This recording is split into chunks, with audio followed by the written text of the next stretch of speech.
Hello everyone, welcome to the channel. Today I'm going to be taking a look at DC's Batman Knightfall Omnibus Volume 1. Now this is not a new book, it's been out for a few years. I just realized, I haven't done a review of this one, so I thought I would do so. So if you've already got this and know about it, maybe this isn't something you're interested in, but if you haven't heard about this and don't know much about it and you're a Batman fan, this is really good. So let's take a look at it. Here's the cover. Shows Batman fighting Bane. Here's the spine. And here's the back.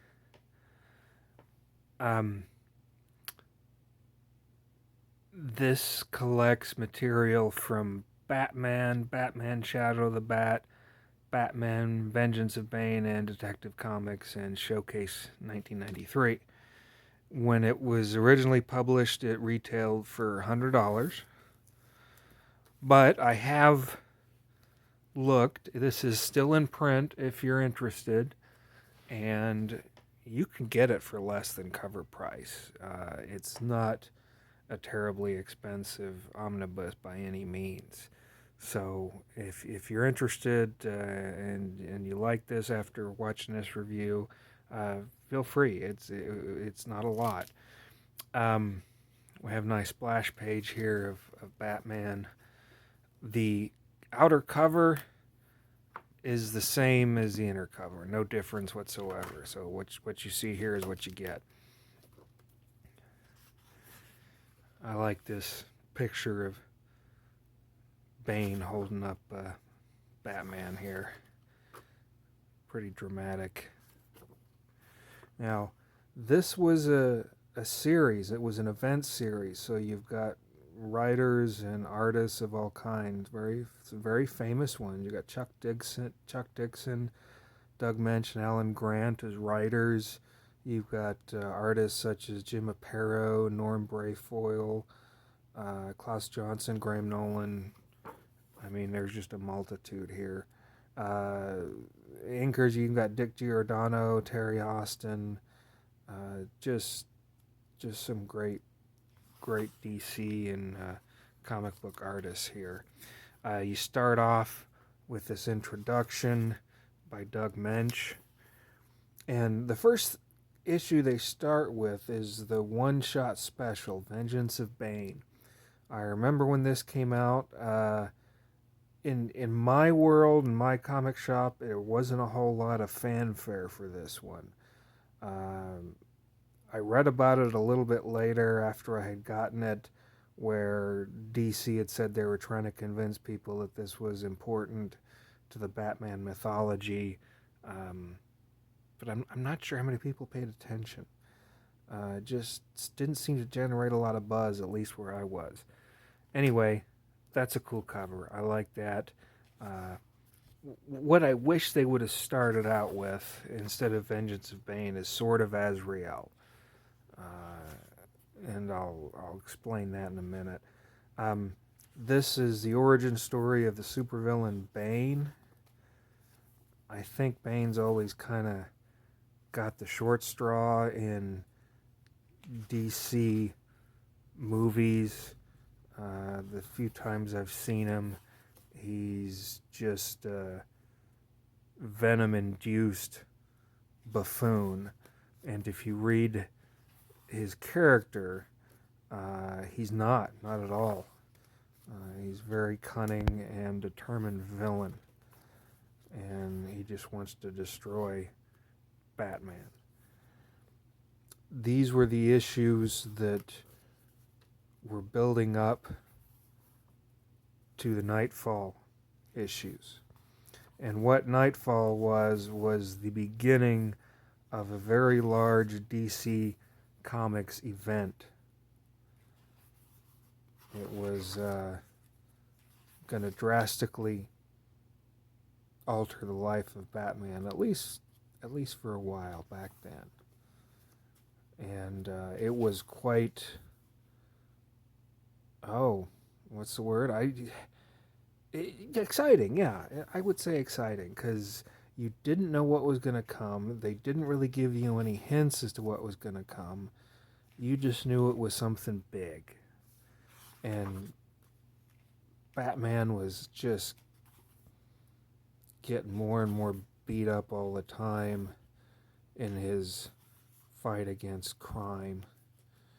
You got to remember, these are the early 90s, so some of the artwork does look very 90s, and that's just part of the era. So just keep that in mind.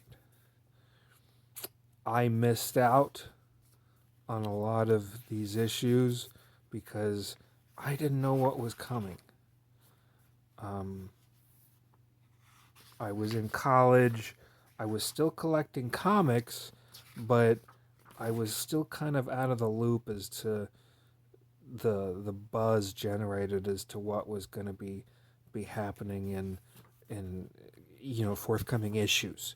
So this one kind of came out of left field for me. I remember seeing a couple of these issues. This is probably the first one I remember, because this is Azrael, and I had read the miniseries, The Sword of Azrael, and I wish they had put that in here. My only complaint is I think it should have started with The Sword of Azrael and then Vengeance of Bane. And the reason for that is because the character Azrael, is Jean-Paul Valley. And Jean-Paul Valley ends up taking over the mantle of Batman. And I think it would have been nice to have a little bit of his story in the issues. It would have been nice. I remember this one. I think I had to track this one down in my local comic shops. There were quite a few that I missed out on that I wanted to catch up with. Some great artwork by Jim Aparo. I enjoyed it. This one, believe it or not, I think I found it in a pawn shop. I was browsing a pawn shop one day, just curious to see what they had, and lo and behold, they had some comics, and they had this one, so it wasn't terribly expensive, so I got it. Oh, here's Bane pumping up with Venom. That's another series of, was it several issues? I think it was, and I think they came out with a trade paperback, but it was about the Venom chemical and what it did to Bruce Wayne, to Batman, because he tried it, and it enhanced his strength, but it also increased his aggression, and it was very addictive. He ended up going cold turkey on it and locked himself in the Batcave and suffered through just cold turkey. It was pretty bad. I remember seeing the issue where he walks out of the Batcave and he's got, looks like a 2-month-old beard or something. It was pretty impressive. You don't see Bruce Wayne with a beard and long hair very often. Anyway, this is where I started joining in on the comics, seeing what was happening, as this was starting to attract my interest. And I remember when they started coming out with, hey, we're going to have this Knightfall event series, and I made sure that the comic shop that I went to, they started pulling this stuff for me. So here we have Knightfall #1, and it's self-explanatory. What is it about? It's the fall of the Dark Knight. It's Batman's fall due to Bane. He's trying to fight all these supervillains. Everything has been set up and manipulated by Bane so that Bane can confront him. And you know what? I'm going to say Bane cheated. I remember this cover too. If you read the storyline, Bane set things up so that Batman was basically already kind of tired and broken and beat up, worn out. So when he did finally face Bane, boy, he wasn't in good shape. He was not at peak fighting strength. So, yeah, I think for as badass as Bane claimed to be, he relied too much on the venom, and yeah, he cheated as far as I'm concerned. You know, he's not fighting a fresh Batman. This Knightfall series was long. I'll be honest, I did not get all the issues simply because I was a poor college student and I wasn't able to get all of them. It was such a long series because you got to remember this is not just Knightfall. And there are 2 more omnibuses to come, and it's all one long storyline. So, yeah, it costs a lot. I had this issue right here where finally Bane confronts Batman in Wayne Manor. He knows Bruce Wayne is Batman, doesn't care, not interested in his secret identity. He wants Batman.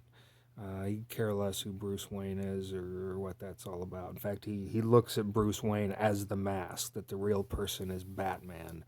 And the mask is not the mantle of the bat, but the mask is Bruce Wayne, and that's what Batman wears. And you know what? There's probably something correct about that. I really remember this issue. I was so stoked to get this issue. You had Bruce Wayne completely unmasked. I mean, he was in his dressing gown, for crying out loud, facing off Bane, who came into his house, and then he's got to take his gown off, revealing his bat costume, put his cowl on, and start fighting. But it's a bad fight from the beginning because, like I said, Bane cheated, got him all worn out and beat up, and then he attacks him, and it's like, yeah, okay, you didn't face a fully functional Batman in his prime here.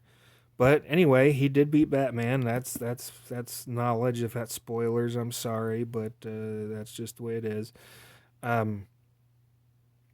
Here's the big part of the story where he does break Batman's back.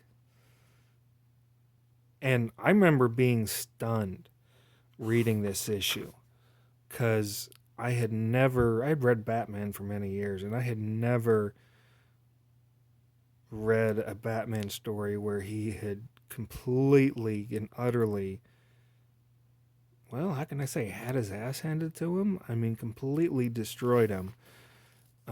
Never happened before. So this was very dramatic and quite exciting to me at the time, going, wow, what are they going to do with this? What are they going to do next? This has never happened before. And what they did, I remember this issue too. This is Showcase 93. You got to remember, this is not just a way of telling a long story. This is a way for DC to sell other issues, other titles. And if they can get you on board buying some other titles, you might stick with it and continue to buy the other titles. So it is a sales tactic as well as a storytelling tactic. I remember getting this one, and I wasn't sure I was that interested in Showcase 93. So, I'm not sure it worked on me. But, hey, you know what? I did try and buy these issues, so I guess it did to a point. Yeah, because here's the other Showcase one, and I got that one too. I didn't really like Showcase 93. That's probably why the Showcase series I don't think exists anymore. What you ended up happening is Jean-Paul Valley, who was picked by Bruce Wayne to take over the mantle of the Batman. Here he is, taking over the mantle right here. He's given the costume. Jean-Paul Valley was Azrael, and from what I remember reading, I think it was Denny O'Neil. Yep, here he is. He's a lot harder of a character than Bruce Wayne. He does not have the honor code and morals that Bruce Wayne does. A lot more violent, a lot more willing to get down into the dirt and fight these supervillains. Not really interested in putting them in jail or putting them in Arkham where they can get treatment. No, he's utterly committed to making sure that they can no longer operate and commit their crimes. And he was willing to go to pretty much any lengths to do that. But anyway, Denny O'Neil had said that this series was a reaction to fans who were writing in and wanting a more, well, look at this, a darker, more violent Batman to combat the crime. Here we got Jean-Paul Valley as Batman here, wailing on these thugs with a stick with some nails in it, just to illustrate how much more violent he is than Batman. And it was the 90s, everything was extreme, you know. Gotta have, all the comic characters seem to have guns and leather and belts and pouches and just much more I'm gonna say more violent in nature, more extreme. And he didn't think that was a good fit for Batman, so this was his response to those fans who clamored for a more violent Batman. He was basically like, okay, you want a more violent Batman? You want an extreme Batman? I'm going to give you one and show you that that's not really what you want, and it's not a good thing. And if you read the entire series, going from Omnibus Volume 1 to Omnibus Volume 2, or you get the issues that collect all the series, you'll see that a violent, out-of-control Batman is not really what we want. Here is Jean-Paul Valley, Azrael, now Batman, in his newly designed costume. So he even changed Batman's costume and went to something more weaponized and something that really kind of fit more in tune with the superheroes of the time. Here he is, right there. He's got gauntlets and blades. See, he's got all the pouches and everything. I mean, it was very 90s. And he does take out Bane. I mean, he just destroys Bane.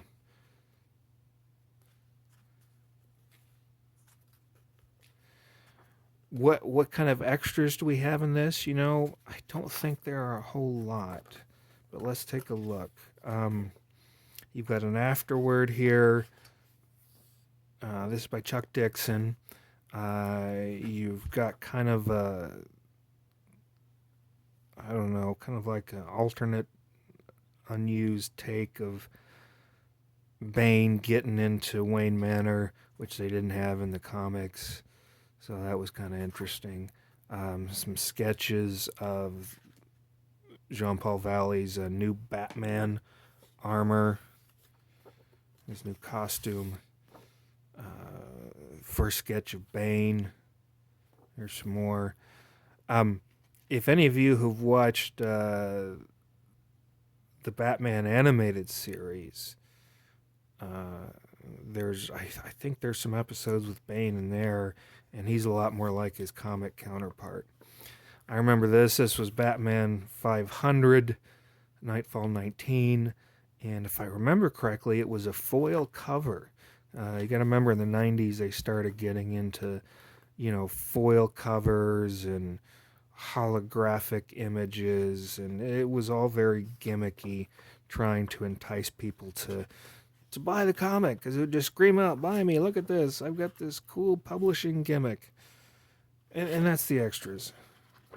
So not a whole lot. But is it good? Yes. If you're a Batman fan and you've never read this, you're missing out. This is an important part of Batman's history, and I highly recommend it. I've got 2 more volumes. If anyone's interested, I'll go over those 2 at a later time, because the storyline is not done. This is just part 1 of basically a trilogy of omnibuses that tells the entire story.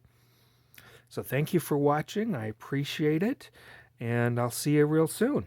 Bye.